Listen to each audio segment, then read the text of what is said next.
wabarakatuh. Halo, perkenalkan, nama saya Siti Faiza Mazara. Saya dari Universitas Al-Ghifari dengan NIM D1A220147. Untuk kali ini, saya akan mempresentasikan atau memaparkan resume materi-materi yang sudah dipelajari pada mata kuliah teknologi bahan alam. Untuk yang pertama, ada teknologi bahan alam. Teknologi bahan alam merupakan cabang ilmu yang mempelajari pemanfaatan sumber daya alam, khususnya tumbuhan, sebagai bahan obat tradisional. Dalam Islam, penggunaan tanaman untuk pengobatan telah lama dikenal dan bahkan disebutkan dalam Al-Quran, seperti kurma, anggur, zaitun, dan delima. Rasulullah juga menganjurkan umatnya untuk berobat karena setiap penyakit memiliki obatnya. Hal ini menunjukkan bahwa ilmu kesehatan, termasuk penggunaan bahan alam, memiliki dasar keagamaan dan telah menjadi bagian dari tradisi pengobatan manusia. 3 bidang ilmu utama yang menopang pengembangan obat tradisional adalah farmakognosi, kimia medisinal, dan farmakologi. Untuk farmakognosi mempelajari sumber alam seperti tumbuhan, hewan, dan mikroorganisme sebagai bahan obat, dan kimia medisinal mendukung dalam desain senyawa aktif, dan farmakologi menjelaskan efek fisiologis dari senyawa tersebut. Ketiga ilmu ini saling mendukung dalam menjadikan obat bahan alam dapat dibuktikan secara ilmiah. Bahan obat alam berperan penting dalam dunia pengobatan modern karena bisa menjadi sumber senyawa aktif yang efektif dan aman. Selain itu, bahan alam dapat menjadi dasar sintesis obat baru atau dimodifikasi melalui pendekatan kimia dan biologi menjadi molekul yang lebih poten. Senyawa aktif tersebut biasanya dihasilkan dari jalur metabolit seperti jalur asetat, sikimat, dan mevalonat yang menjadi dasar pembentukan berbagai komponen bioaktif.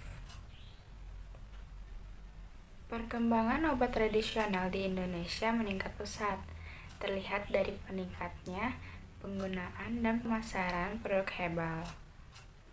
Hal ini mendorong pemerintah menetapkan regulasi melalui Undang-Undang Kesehatan Nomor 23 Tahun 1992 dan peraturan dari BPOM untuk menjamin keamanan dan mutu obat tradisional. Definisi obat tradisional mencakup bahan dari tumbuhan, hewan, atau mineral yang digunakan berdasarkan pengalaman secara turun-temurun, seperti yang dijelaskan dalam Permenkes nomor 246 Menkes /5 Romawi/1990. Obat tradisional dibagi menjadi 3 kelompok. Yang pertama ada jamu, yang kedua ada obat herbal tersenar atau OHT, dan yang ketiga ada fitofarmaka.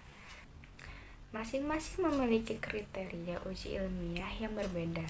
Jamu hanya didasarkan pada data empiris, OHT memiliki uji praklinik, sementara fitofarmaka telah melalui uji praklinik dan klinik. Proses pengembangan bahan alam menjadi obat terdiri dari beberapa tahapan, mulai dari determinasi tumbuhan, pembuatan simplisia, ekstraksi, fraksinasi, isolasi, hingga identifikasi isolat yang keseluruhannya bertujuan untuk mendapatkan senyawa aktif yang aman dan efektif sebagai obat. Selanjutnya, materi kedua tentang penanganan pasca panen tanaman obat.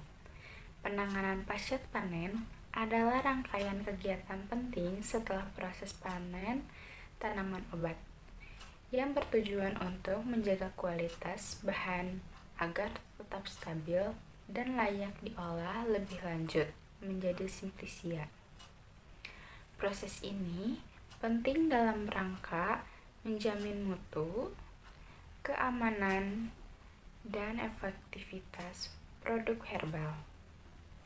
Penanganan yang tepat juga mendukung penerapan Good Agricultural Practice atau GAP dan Good Manufacturing Practice atau GMP dalam produksi obat tradisional sesuai dengan ketentuan BPOM.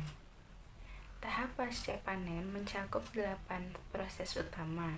Yang pertama itu adalah sortasi basah, yang kedua ada pencucian, yang ketiga perancangan, keempat pengeringan, kelima sortasi kering, keenam pengemasan, ketujuh penyimpanan, dan yang kedelapan ada pemeriksaan mutu. Proses ini berfungsi untuk menghilangkan kotoran, mengurangi kontaminasi mikroba, mempertahankan kandungan zat aktif, serta meningkatkan daya simpan dan nilai jual simplisia. Tiap tahapan memiliki peran penting dalam memastikan bahan tetap higienis, bebas kontaminasi, dan stabil secara kimia. Untuk metode pencucian dilakukan dengan air bersih seperti PAM, sumur, atau mata air, dan disesuaikan dengan jenis tanaman. Untuk bahan keras seperti rimpang atau batang, pencucian bisa dilakukan dengan rotor atau sistem bubble. Untuk perajangan bertujuan mempermudah pengaringan dan ekstraksi dengan ketebalan irisan 3-4 mikrometer.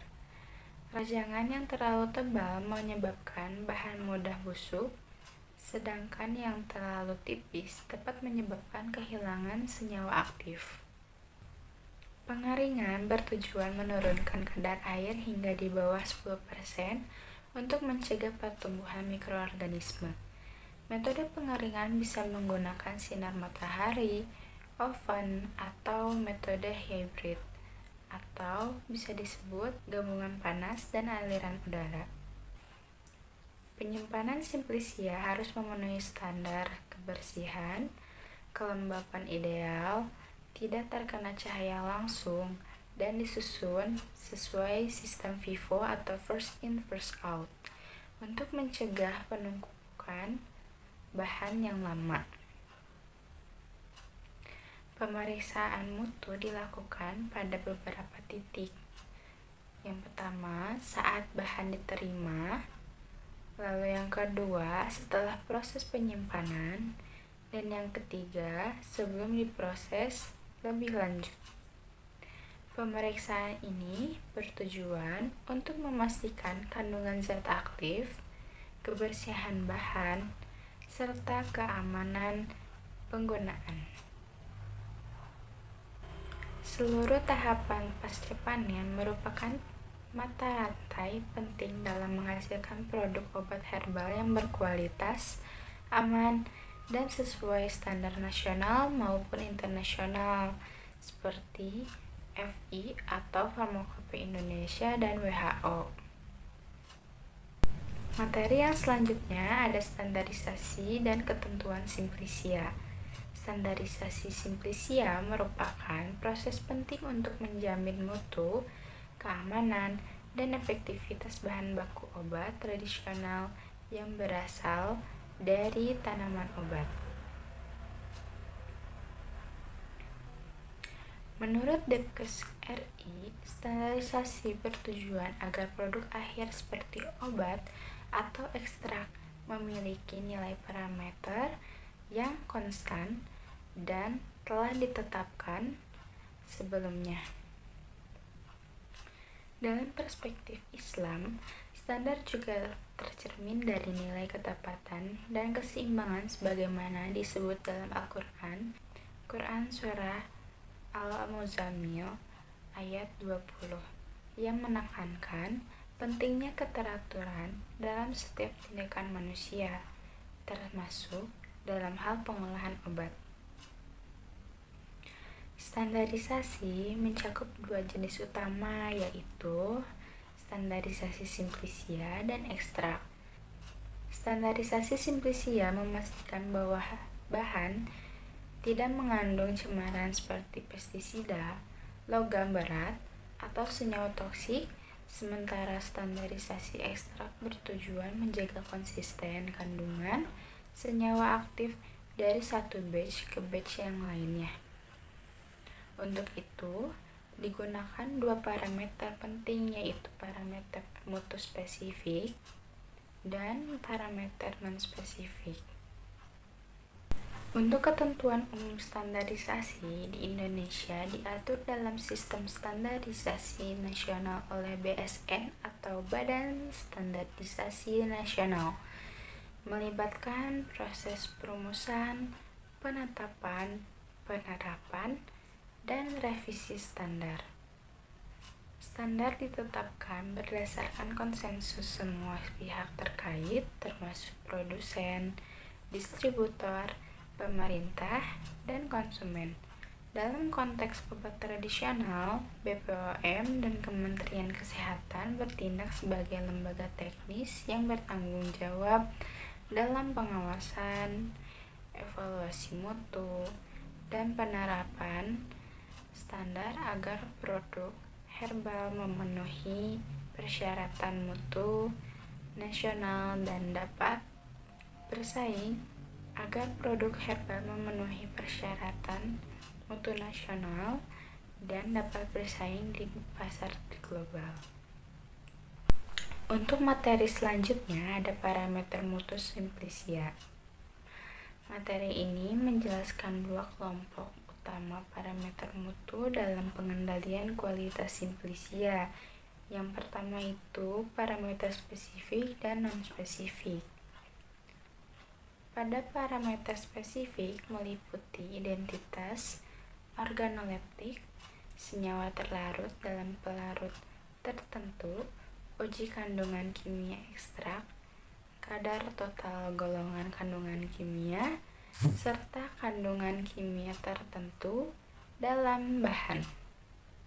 Sedangkan parameter non-spesifik terdiri atas susu pengeringan, bobot jenis kadar air, kadar abu, residu sisa pelarut, residu pestisida, cemaran logam berat, dan cemaran mikroba.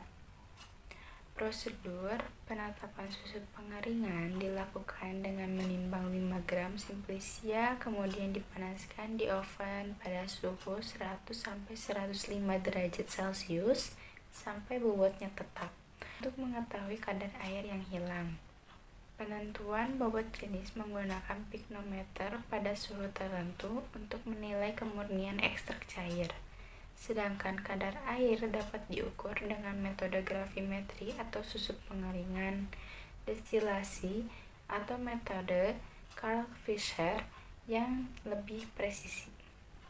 Kadar sari larut dalam air dan etanol ditetapkan dengan melakukan maserasi simplisia dalam pelarut selama 24 jam. Kemudian filter diuapkan hingga kering dan dipanaskan pada 105 derajat sampai berat tetap untuk menghitung kadar ekstrak yang larut dalam pelarut secara persentase. Penetapan kadar abu dilakukan dengan membakar ekstrak pada suhu tinggi untuk menghilangkan senyawa organik sehingga tersisa mineral dan anorganik yang dapat menggambarkan kandungan mineral internal dan eksternal. Materi yang terakhir yaitu ekstraksi. Ekstraksi merupakan proses pemisahan senyawa aktif dari bahan alam atau simplisia berdasarkan prinsip like dissolve likes atau LDL, yaitu senyawa polar larut dalam pelarut polar dan sebaliknya. Proses ini bertujuan untuk memperoleh zat aktif dalam bentuk yang lebih terkonsentrasi yang kemudian digunakan untuk formulasi obat atau sediaan herbal. Terdapat dua metode utama ekstraksi. Yang pertama ada cara dingin, contohnya maserasi dan perkolasi. Untuk cara panas ada reflux, soflet, digesti, dikokta, dan infusa. Maserasi melibatkan perendaman simplicia dalam pelarut tanpa pemanasan, sedangkan perkolasi menggunakan pelarut yang dialihkan secara perlahan. Kedua metode ini cocok untuk senyawa yang mudah rusak jika dipanaskan. Untuk metode panas seperti reflux dan soflet memungkinkan pelarut menguap lalu dikondensasi ulang, mempercepat proses penyarian dan meningkatkan efisiensi. Sementara metode dekok dan infus menggunakan air panas untuk menyari bahan aktif, cocok untuk sediaan minuman herbal. Proses ekstraksi yang dipilih harus mempertimbangkan stabilitas senyawa, efisiensi pelarut, serta tujuan akhir dari produk. Pemilihan pelarut seperti polar, semipolar, atau nonpolar juga sangat penting dalam menentukan jenis senyawa yang dapat diambil dari bahan alam tersebut. Adapun contoh produk yang terbuat dari ekstrak bunga rosella yang sudah diekstraksi yaitu sirup herbal. Di sini ada formula untuk membuat sirup dan saya akan ambil contoh formula pada tabel yang pertama. Untuk bahan yang pertama ada ekstrak bunga rosella sebanyak 1,33 gram, lalu ada sukrosa sebanyak 50 gram, lalu ada asam sitrat anhidrat sebanyak 2 gram. Selanjutnya ada metil paraben sebanyak 0,18 gram, lalu propil paraben sebanyak 0,02 gram, gliserin sebanyak 3 gram, propilen sebanyak 5 gram, peppermint oil sebanyak 0,05 gram, dan aquade sebanyak 100 ml. Selanjutnya ada alat yang digunakan yaitu mortir dan stempler sebanyak 2 unit, lalu ada beker gelas 1 buah, lalu ada water bed 1 unit. Cara pembuatannya yang pertama, buat sirup simplex terlebih dahulu dalam wadah terpisah. Selanjutnya kita membuat campuran A, yaitu ekstrak kental bunga rosella dicampur dengan propileng glikol sambil digerus di dalam mortir. Setelah itu kita membuat campuran B, yaitu pada mortir yang terpisah gerus asam sitrat anhidrat, metil paraben dan propil paraben hingga homogen atau tercampur merata. Lalu tambahkan gliserin dan peppermint oil, kemudian gerus hingga homogen. Selanjutnya campuran A dan campuran B dimasukkan ke dalam beker gelas dan diletakkan di atas penanas air, kemudian aduk hingga homogen. Lalu tambahkan sirup simplex ke dalam campuran bahan, kemudian diaduk hingga homogen. Untuk tahap terakhir, campuran dimasukkan ke dalam botol kaca coklat 100 ml yang sebelumnya sudah ditara. Kemudian tambahkan aquade hingga tanda batas. Kocok hingga homogen. Sekian pemaparan saya kali ini, semoga bermanfaat untuk teman-teman. See you. Assalamualaikum warahmatullahi wabarakatuh.